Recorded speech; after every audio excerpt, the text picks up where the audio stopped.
औज़ुबिल्लाहिमिनश्शैतानिर्रजीम बिस्मिल्लाहिर्रहमानिर्रहीम। मैं हूँ आपका तबीब हकीम लियाकत अली खिची और आप देख रहे हैं हमारा यूट्यूब चैनल हर्बल वर्ल्ड। और आज का हमारा टॉपिक है वो कौन सी 4 ऐसी ग़िज़ाएँ हैं जो आज के इस तरक्की याफ्ता दौर में शुगर का सबब बन रही हैं, उसके बारे में हम आपको बताएंगे। तो अपने टॉपिक की तरफ बढ़ने से पहले आपसे गुजारिश है कि अगर आपने हमारा ये चैनल सब्सक्राइब नहीं किया तो जल्दी से इसे सब्सक्राइब कर दें और साथ लगे घंटी के बटन को भी दबा दें ताकि तिब सेहत के मौजू पर हर नई आने वाली वीडियो आपको सबसे पहले मिल सके।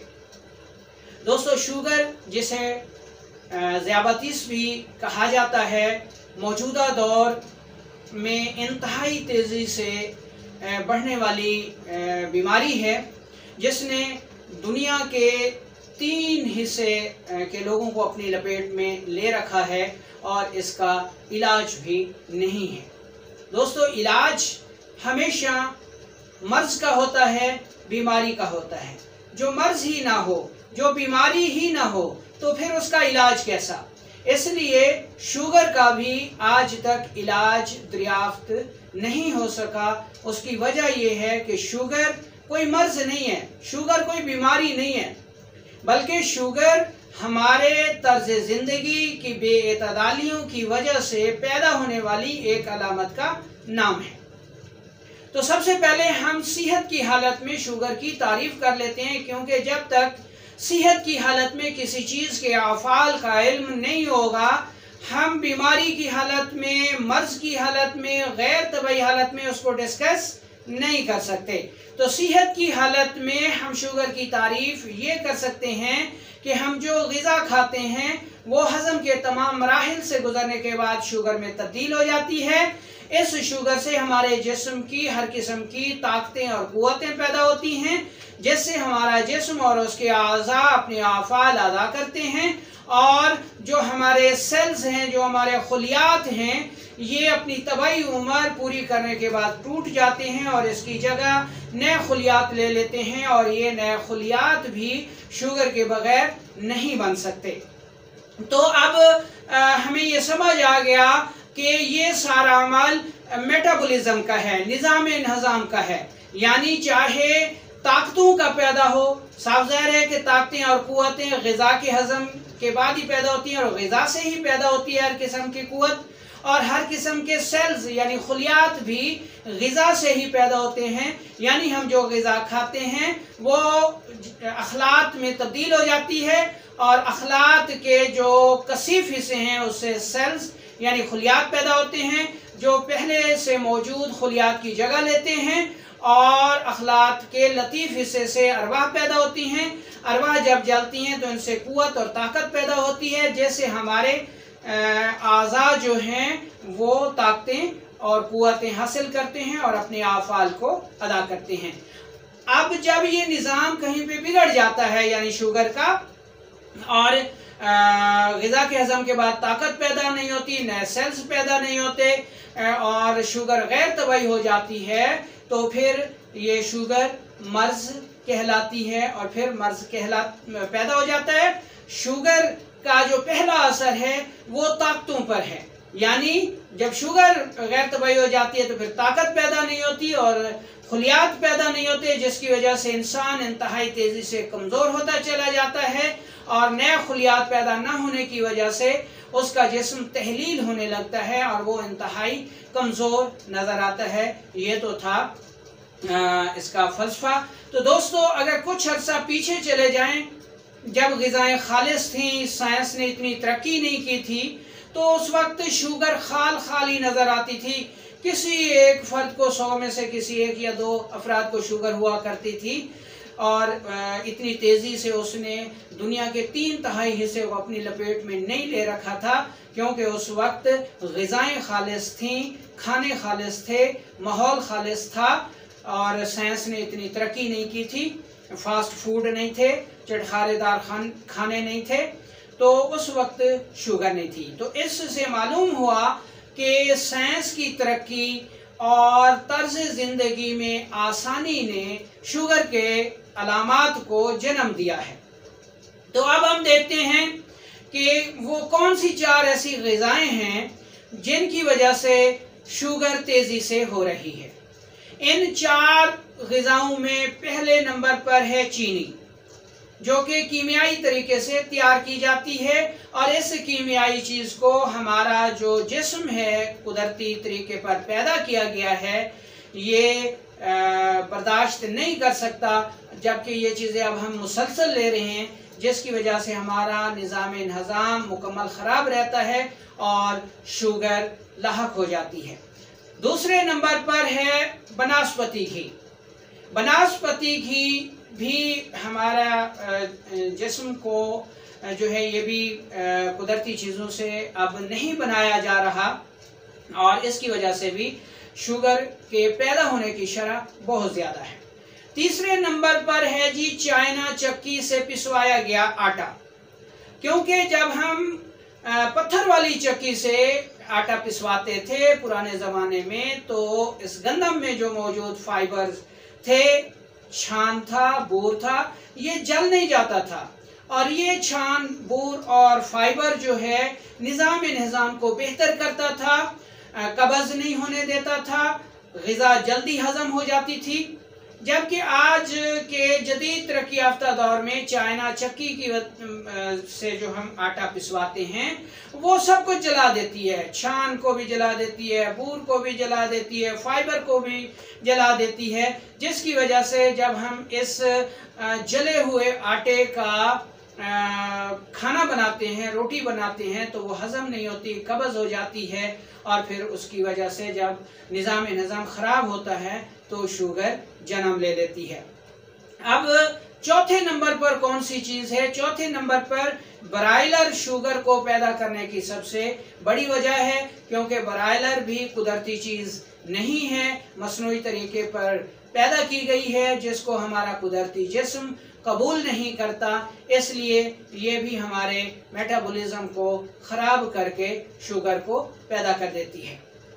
अब दोस्तों, मेटाबॉलिज्म की खराबी से शुगर कैसे पैदा होती है? बहुत सारे अहबाब इस पर जो है वो नाक भौं चढ़ाते हैं, तनकीद करते हैं और ये कहते हैं जी कि हकीमों को पता ही क्या है जी कि शुगर क्या होती है। भाई, हकीमों को अगर पता नहीं है तो जदीद साइंस वालों से तो पूछ लें जी कि दुनिया की हर किस्म की सहूलत आपको मुयस्सर है, तो फिर शुगर का इलाज क्यों नहीं है? इसे कतई नज़र हम देखते हैं कि फ़र्ज़ करें कि आसाबी तहरीक गैर तबाही हो जाती है तो ऐसी सूरत में मैदा में रतूबात जमा हो जाती हैं। हम जो खाना खाते हैं मैदे का तेज़ाब बहुत कम होता है, उज़लात में तस्कीन होती है, मैदा तस्कीन की हालत में होता है, इसलिए वो खाई गई ग़िज़ा को हज़म नहीं करता। जब यह ग़िज़ा मैदे में पड़ी पड़ी मुताफ़न हो जाती है तो तबीयत मुदब्बराए बदन इसको खारिज करती है, प्यास लगती है, हम पानी पीते हैं, जैसे थोड़ी थोड़ी ग़िज़ा जिस्म से खारिज होती रहती है। अब चूँकि ये ग़िज़ा हज़म नहीं हुई इसलिए इससे ताकतें पैदा होने का सवाल ही पैदा नहीं होता। और दूसरा, जो प्यास लगी इस खुराक को निकालने के लिए वो गैर ज़रूरी प्यास थी, इसलिए इस प्यास की सूरत में पिए गए पानी को हमारे जिस्म ने गैर ज़रूरी समझा और इसको पेशाब की सूरत में खारिज किया। पेशाब की सूरत में खारिज होने से ये पानी अपने साथ नमकियात भी ले गया, जिससे हमारे जिस्म को बहुत ज़्यादा नुकसान होता है। इसी तरह दूसरी सूरत, अगर उज़लाती तहरीक है तो उसमें मैदा में बहुत ज़्यादा खुश्की होती है, मैदे के तेज़ाब बहुत ज़्यादा होता है। हम जो खुराक खाते हैं वो अपने तबाई वक्त से बहुत पहले हज़म हो जाती है, लेकिन हज़म इस सूरत में होती है कि जल जाती है और उसका कवाम खुश्की की वजह से बहुत ज़्यादा गाढ़ा होता है जो कि मैदे से अखराज नहीं पाता। ऐसी सूरत में तबीयत मुदब्बराए बदन प्यास की सूरत में पानी तलब करती है, हम पानी बार बार पीते हैं, जिससे ये जली हुई खुश्क ग़िज़ा जो है वो थोड़ी थोड़ी मैदे से निकलती रहती है। अब क्योंकि ये ग़िज़ा जल जाती है इसलिए इससे ताकतें पैदा होने का तो सवाल ही पैदा नहीं होता और इसको निकालने के लिए हम जो पानी पीते हैं वो गैर ज़रूरी होता है, जिसकी वजह से हमें फिर पेशाब ज़्यादा आता है और जब पेशाब ज़्यादा आता है तो उससे जिस्म के मुफीद अज्जा भी खारिज होते हैं, जिसकी वजह से इंसान बहुत जल्द जो है कमज़ोर हो जाता है।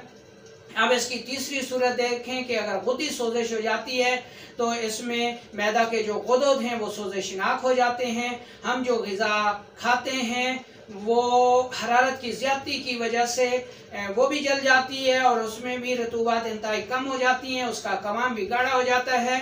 अब चूँकि ये ग़िज़ा जल गई, ये भी खून का हिस्सा नहीं बनती और इससे भी ताकतें पैदा नहीं होती। इसको भी तबीयत मुदब्बरा बदन निकालने के लिए प्यास की सूरत में पानी तलब करती है, जिसकी वजह से ग़िज़ा का ये ज़ख़ीरा मुताफ़न जो ख़राब हो गया था वो थोड़ा थोड़ा निकलता रहता है, प्यास बार बार लगती रहती है, पेशाब बार बार आता रहता है और ग़िज़ा के निज़ाम की ख़राबी से ताकत भी पैदा नहीं होती, जिसकी वजह से इंसान कमज़ोर हो जाता है। अब शुगर की 4 अहम अलामात देख लें कि प्यास बहुत ज़्यादा लगती है, पेशाब बहुत ज़्यादा आता है, भूख ज़्यादा लगती है, लेकिन उसके बावजूद भी इंसान इंतहाई कमज़ोर होता चला जाता है। ये 4 शुगर की अहम अलामात हैं जो कि आपको निज़ाम की ख़राबी में नज़र आएंगी, यानी असाबी सोजिश की वजह से, उज़लाती सोजिश की वजह से या गुद्दी सोजिश की वजह से जब मैदा ख़राब होगा तो ग़िज़ा हज़म नहीं होगी, इससे ताकत पैदा नहीं होगी। ये एक अलामत हो गई सोजिश की वजह से या इस ख़राब ग़िज़ाई मवाद को निकालने के लिए प्यास लगती है बार बार, ये दूसरी अलामत हो गई शुगर की। इस झूठी प्यास से जब हम पानी बार बार पीते हैं तो पेशाब बहुत ज़्यादा आता है, ये तीसरी सूरत हो गई। और चौथी सूरत जो है, जब ग़िज़ा हज़म ही नहीं होगी तो उससे ताकतें पैदा नहीं होंगी, जैसे कमज़ोरी होना मामूली बात है। तो ये चौथी अलामत पूरी हो गई। बाकी कुछ अलामत जैसे मुंह का खुश्क होना वगैरह ये भी शुगर के मर्ज़ में पाई जाती हैं।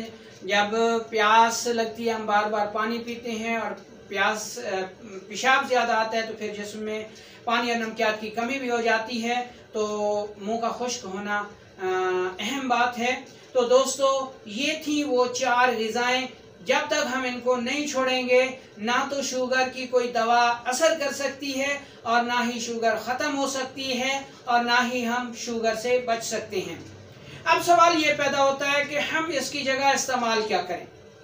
तो चीनी की जगह आपने गुड़ या शक्कर इस्तेमाल करनी है, बनास्पति घी की जगह आपने देसी घी इस्तेमाल करना है या तिलों का तेल इस्तेमाल करना है या सरसों का तेल इस्तेमाल करना है या जैतून का तेल इस्तेमाल करना है या बादाम का तेल इस्तेमाल करना है, यानी बदल बदल के आप इस्तेमाल कर सकते हैं।